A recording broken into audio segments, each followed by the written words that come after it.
శ్రోతలకు నమస్కారం. ఇవాళ మన కథ ఉత్సవం. రచన సింహప్రసాద్ గారు. గలం జయశ్రీ.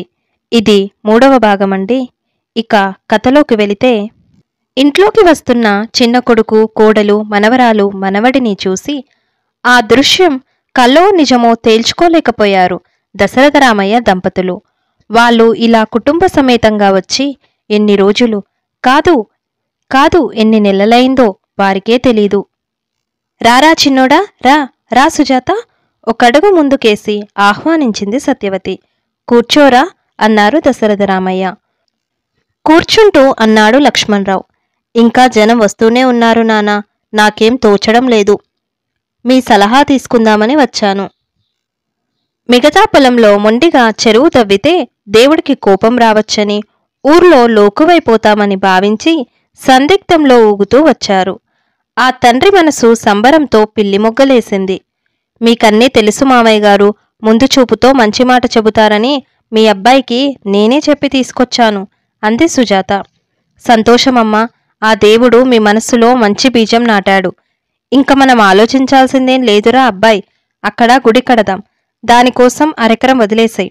మిగతా పొలంలో చెరువు తవ్వుకో. మీ అమ్మ పొలం ఎకరం అమ్మేసి అరెకరం ఖరీదు నేనిస్తాను.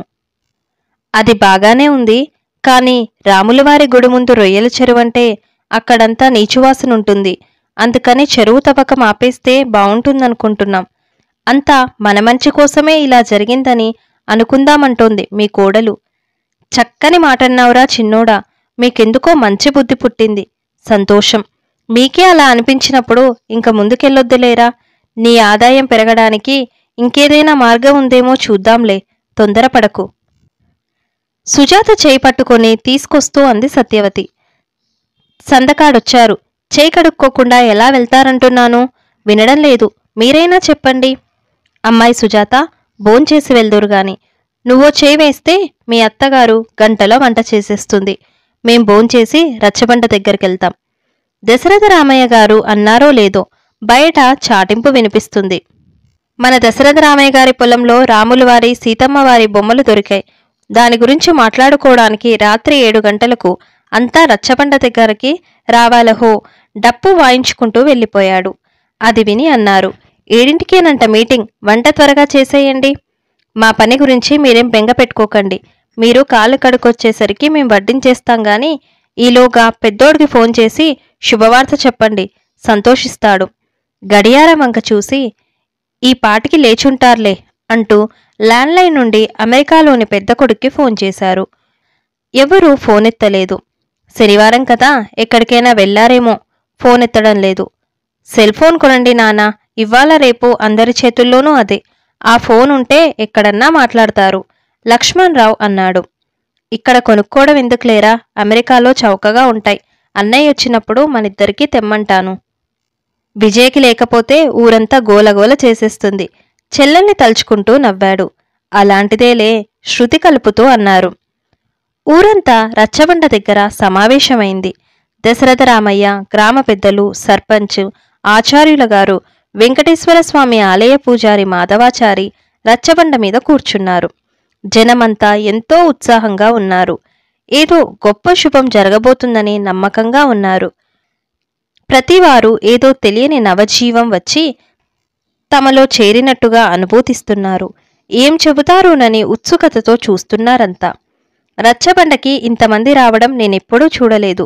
ఈ రకంగా ఊరంతా ఒక తాటిమీదకి వచ్చినందుకు చాలా హ్యాపీగా ఉంది. రాజకీయాలైతే నేను మాట్లాడతాను గాని ఇలాంటివి మన పెద్దల మాటే నా మాట అన్నాడు సర్పంచ్. సీతారాముల విగ్రహం బయటపడిన చోటులోనే మేం గుడి కట్టాలని నిర్ణయించుకున్నాం. దశరథ రామయ్య ప్రకటించగానే హర్షాధ్వానాలు చేశారంతా. అంతా నిశ్శబ్దమయ్యాక తిరిగి అన్నారు, గుడి చుట్టూ ఉన్న స్థలాన్ని మొత్తం అరెకరాన్ని గుడికిచ్చేస్తాం.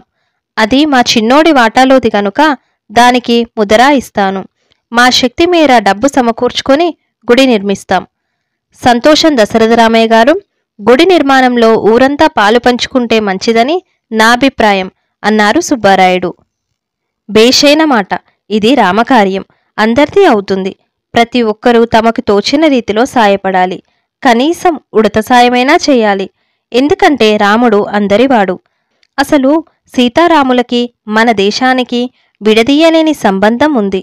దేశంలో ఏ మూలకెళ్ళినా సరే, ఇదిగో రాముడిక్కడ నడిచాడు, అదిగో అక్కడ వనవాసం చేశాడు, ఇవిగివిగో సీతమ్మ నారచీరలారబెట్టిన ఆనవాళ్లు, కనిపించే ఆ కొలనులోనే సీతమ్మ స్నానం చేసింది, ఇలా రకరకాలుగా జనం చెప్పుకొని మురిసిపోతుంటారు. చూసే కళ్ళుంటే జగమంతా రామమయంగా కనిపిస్తుంది. అందుకనే జగదానందకారకుడయ్యాడు ఆ దశరథనందనుడు. శ్రీరాముడు రసస్వరూపుడు. ఆ నామం, రూపం, గుణం అన్నీ కలకండలా అన్ని వైపులా మధురమే అని చెప్పి రాముణ్ణి తలుచుకుంటూ ఆకాశం వైపు తిరిగి నమస్కరించి కూర్చున్నాడు మాధవాచారి. ఆచార్యుల గారు కూడా 2 ముక్కలు మాట్లాడితే బావుంటుంది, సుబ్బారాయుడు అన్నాడు. పొద్దుటే చెప్పాను, ఆ చోటులోనే గుడి కట్టి తీరాలి. రామాలయం లేని ఊరుగాని, సీతారాముల కళ్యాణం జరపని ఊరుగాని ఈ పుణ్యగడ్డ మీద కనిపించదు. దురదృష్టవశాత్తు మన ఊర్లో రామాలయం లేదు. ఒకప్పుడు చిన్నదే అయినా రామాలయం ఉండేది. మట్టి విగ్రహాలు గనక కాలక్రమేణా శిథిలమయ్యాయి. ఆ గుడిని నిర్మించిన వారి వంశస్థులు ఆ విగ్రహాలని గోదావరిలో నిమజ్జనం చేశారు. వారంతా విజయవాడలో స్థిరపడ్డారు గనక వారు మళ్లీ విగ్రహ ప్రతిష్టకు పూనుకోలేదు. ఇది 10-12 ఏళ్ల నాటి మాట. మీ అందరికీ తెలిసిన సంగతే. అప్పన్నుంచి వెంకటేశ్వర వారి ఆలయంలోనే సీతారామ కళ్యాణం జరిపిస్తున్నాం. బహుశా ఆ లోటు తీర్చడానికే మనల్ని కరుణించి ఆ స్వామి ఇక్కడ అవతరించాడేమో. ఏమైనా ఇది అపూర్వ విషయం. ఈ కలియుగంలో ఇలా జరగడం నిజంగా అపురూపమైన సంగతే. అక్కడ గుడి నిర్మించడం కేవలం దశరథరామయ్య గారిది కాదు, మనందరి బాధ్యత, ఊరుమ్మడి కర్తవ్యం. ఇంకో సంగతి కూడా మనవి చేయదలిచాను. రాత్రివేళ రాక్షసగోలగాని ఆర్తనాదాలుగాని వినిపిస్తే చటుక్కున లేచి సౌముత్రి ధనుహు అనేవాడట రాముడు. అంటే లక్ష్మణ ధనుసు తెమ్మని అర్థం. దానర్థం లక్ష్మణుడు రాముని కుడిచేయి కాదు, బ్రహ్మీప్రాణం. ఎంచేతోగాని లక్ష్మణ విగ్రహం లభించలేదు. అయినప్పటికీ రాముడి సైజులో లక్ష్మణ విగ్రహాన్ని చెక్కించాలని నా మనవి అన్నారు ఆచార్యుల గారు. ఆ వెంటనే మాధవాచారి లేచి దానితో పాటు హనుమంతుని విగ్రహం కూడా చేయిస్తే రామ పరివారం పూర్తవుతుంది అన్నారు. అంతా తప్పట్లతో తమ ఆమోదాన్ని తెలియజేశారు. మరైతే ధ్వజస్తంభం ఉండొద్దు? రాములవారికి ఎదురుగా రామబంటు లేకపోతే ఎలా? గుడితో పాటు మండపం నిర్మిస్తే వర్షాకాలం ఎలాంటి ఇబ్బంది పడకుండా అక్కడే పెళ్లిళ్లు జరిపించొచ్చు. ఈశాన్యంలో నుయ్యి తవ్వాలి. అభిషేకానికి జలం కావద్దు? చిన్న పూలతోట పెంచితే నిత్యపూజకు అనుకూలంగా ఉంటుంది. రకరకాల సూచనలొచ్చాయి. అందరి అభిప్రాయాలు విన్నాక సుబ్బారాయుడు గొంతు సవరించుకున్నాడు. మనమంతా కలిసి దీన్ని ఉమ్మడి కార్యక్రమంగా భావించి గుడిని నిర్మిద్దాం. లక్ష్మణ హనుమ విగ్రహాల్ని ప్రతిష్ఠిద్దాం. ధ్వజస్తంభాన్ని నిలబెడదాం. దాని పక్కన చిన్న ఆంజనేయస్వామి ఆలయమూ నిర్మిద్దాం. వీలైతే ఇప్పుడు, లేకపోతే తర్వాత మండపం, ఇతర సౌకర్యాలు ఏర్పాటు చేద్దాం. ఇది మీ అందరికీ సమ్మతమేనా? తప్పట్లు, ఈలలు మార్మోగాయి. కొందరు యువకులు లేచి ఏకంగా డాన్స్ చేశారు. ఇది ఖర్చుతో కూడుకున్న వ్యవహారం. దశరథరామయ్య గారు ఇచ్చే సొమ్ము చాలకపోవచ్చు. అందువల్ల మనమంతా మన శక్తానుసారం విరాళాలిద్దాం. ఎక్కడెక్కడో ఉంటున్న మన ఊరి వాళ్ళని, ఊరి ఆడపడుచుల్ని అడుగుదాం. పొరుగులలోని ప్రముఖ దాతల్ని కోరదాం. దేనికైనా ఒక గడువు, ఒక ముహూర్తం పెట్టుకోవాలి. అప్పుడే పనులన్నీ చకచకా పూర్తి చేయగలుగుతాం. వచ్చే శ్రీరామనవమి నాటికి ఈ పనులన్నీ పూర్తి చేసి విగ్రహ ప్రతిష్టాపన, సీతారామ కళ్యాణం వైభవంగా చెయ్యాలి కాదు, గొప్ప ఉత్సవంగా చేద్దాం. ఇందుకు మీ అందరి పూర్తి సహకారం కావాలి. చేతులు జోడించి అర్థించారు. కులమతాలకు తావివ్వకుండా అందరం కలిసికట్టుగా ఉందాం. ఒక్క మాట మీద నిలబడి ఈ కార్యాన్ని నెరవేరుద్దాం. నాగరాజ్ అన్నాడు. మేమంతా రెడీయేనండి. డబ్బులు ఇవ్వలేనోళ్ళు శ్రమదానం చేస్తారండి, పెద్ద గొంతుతో చెప్పాడు దాసు. దాసు చెప్పింది నాకు నచ్చింది. శ్రమదానం చేసి కూలీ ఖర్చు మిగుల్చుకోవచ్చు అన్నారు నలుగురు కుర్రాళ్ళు. ఈ పనులన్నీ పర్యవేక్షించడానికి ఒక కమిటీని వేస్తే బావుంటుంది ఆనందరావు సూచించాడు. అంతా ఏకాభిప్రాయం వ్యక్తపరచడంతో 5గురితో ఒక కమిటీని ప్రకటించారు. అందులో దాసు కూడా ఉన్నాడు. అతను వెంటనే లేచి, నా పేరొద్దు బాబయ్య, నేను రాములోరి బంటుని. ఏ పని చెప్పినా చేస్తాను గాని పై పని ఇంకొకరికి ఇయ్యండి అని దండం పెట్టాడు. మాలపల్లెకు చెందిన మరొకరిని కమిటీలోకి తీసుకున్నారు. ఆ తర్వాత విగ్రహాలెక్కడ చెక్కించాలో, గుడి నమూనా ఎలా ఉండాలో చర్చించారు. గుడి వాస్తు తెలిసిన పండితులతో చర్చించి నిర్ణయం తీసుకోమని కమిటీకి సూచించారు. కమిటీ అధ్యక్షుడైన సుబ్బారాయుడు లేచి అందరికీ వినమ్రంగా నమస్కరించాడు. మా భుజాల మీద పెట్టిన ఈ బృహత్కార్యాన్ని మా శక్తి మేరకు నిర్వహిస్తాం. మీ అందర్నీ కలుసుకుంటూ, ఊర్లో పెద్దల్ని, పొరుఊర్లలోని ప్రముఖుల్ని కలుసుకుంటూ మా బాధ్యతని సక్రమంగా నిర్వహిస్తామని హామీ ఇస్తున్నాం. ఇందుకుగాను మాకు శక్తి సామర్థ్యాలిమ్మని ఆ సీతారాముల్ని వేడుకుంటున్నాను. రోజూలాగే ఉదయాన్నే లేచి వీధిలోకెళ్లారు దశరథరామయ్య. చుట్టూ చూసి ఆశ్చర్యానుభూతికి లోనయ్యారు. ప్రకృతిలో ఏదో మార్పు కనిపించింది. చెట్లు కొత్త చిగుర్లు తొడిగినట్టు, మొగ్గలన్నీ సంతోషంగా వికసించినట్టు, గాలి ఆహ్లాదంగా మారినట్టు అనిపించింది. కోళ్ల, పక్షుల, పశువుల అరుపులలో సైతం ఏదో ప్రత్యేకమైన ఆనందహేళ ఉన్నట్టుగా తోచింది. ప్రతిదీ చిత్రంగా మారిపోయిందే అనుకుంటుంటే అంతకంటే చిత్రంగా సత్యవతి తలస్నానం చేసి పూలబుట్టతో బయటికొచ్చింది. నువ్వేనా? ఎప్పుడు లేచావు, ఎప్పుడు రెడీ అయ్యావు? అమితాశ్చర్యానందాలతో భార్యని అడిగాడు. నాకేదో కొత్త జవసత్వాలు, కొత్త శక్తి వచ్చాయండి. ఇదంతా సీతారాముల పుణ్యమేనండి. అందుకే వారిని పూజించి వస్తాను. ఆగాగవే, నువ్వంత దూరం నడవలేవు. దారిలో పడితే ప్రమాదం. ఆమె వినలేదు. మెల్లగా నడిచి వెళ్తుంటే ఆర్దుత పడుతూ అనుసరించారు. క్రితం రోజున పట్టుమని 10 అడుగులు వేయలేకపోయిన మనిషి ఇవాళ ఎలాంటి ఆసరా లేకుండా నడిచేయడం మహత్యం అనుకోకుండా ఉండలేకపోయారు. శ్రీరామ, నిన్నే నమ్మి పూజిస్తున్న ఈ విన్ని ఈ రకంగా కరుణించావా తండ్రి? చాలు, ఇది చాలు. ఆనందోద్విగ్నులవుతూ కళ్ళు తుడుచుకున్నారు. నిన్న చిన్నోడు కోడలు వచ్చినప్పుడే రాములవారి మహిమ తెలిసిందండి. అవునవును, అదే చిత్రమే. ఏమైతేనేం చిన్నోడ్లో మార్పొచ్చింది. అమ్మా నాన్న అంటూ వెతుక్కుంటూ వచ్చాడు. అనుబంధాల మాధుర్యానికి ప్రతీకగా లక్ష్మణుణ్ణి చెబుతారు. వీడు ఆ లక్ష్మణుడిలా కుటుంబ అనుబంధాల కోసం పరితపిస్తే అంతకంటే మనకేం కావాలి చెప్పు? వాడే కాదండి, మన రాముడు, కోడలు మహి, మనవలు అంతా మన కోసం వచ్చేస్తారు చూడండి. రామాయణం మనిషిలోని మానవతని మేల్కొల్పుతుందట. మరుగైపోతున్న మానవ సంబంధాల్ని పునరుద్ధరిస్తుందట. ఏకంగా రాముడే సీతతో కలిసి మన ముంగిట్లోకొచ్చాడు. చూద్దాం ఏం మహత్తు చూపుతాడో. వారు వెళ్లేసరికే దాసు వచ్చి ఉన్నాడు. పరిసరాలని శుభ్రం చేసి కల్లాపు చల్లి ముగ్గులు పెట్టాడు. తవరు నడిసొచ్చేసినారా అమ్మగారు? నిలువున ఆశ్చర్యపోయాడు. రాముడొచ్చాడ్రా, నాకే కాదు అందరి రోగాలు రుగ్మతలు పోతాయి. సుఖ సంతోషాలు పాలు పొంగినట్టు పొంగుతాయి. చూస్తుండు.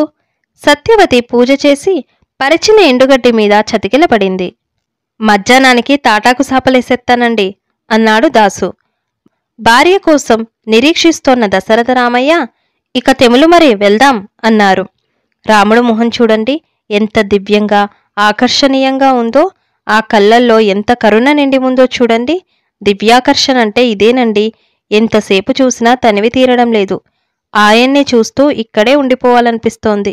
ఇక్కడే గుడి కడతారు కదా, ఇక రోజు పొద్దుటే వచ్చి పూజ చేస్తానండి. నాకోసమే మన ఇంటికి దగ్గరలో వెలిశాడండి సంబరంగా చెప్పింది. ముందు నీ ఆరోగ్యం కుదుటపడింది. మోకాల నొప్పులు బాధ లేకుండా 2 ఫర్లాంగులు నడిచి ఇలాగిలాగ రాముడొచ్చాడని ఫోన్ చేయండి చాలు. కబురు వినగానే 10 రోజుల్లో వచ్చి వాలకపోతే చూడండి. ఎలాగైనా ఇవాళ వాణ్ణి ఫోన్లో పట్టుకుంటాను. సరేనా? జనం వస్తున్నారు, ఇక లే మరి. తిరిగిళ్ళేటప్పుడు భర్త భుజం పట్టుకొని అడుగులో అడుగు వేసుకుంటూ నడిచింది. అరుగు మీద చతికిలబడుతూనే ఫోన్ పాటందుకుందామే.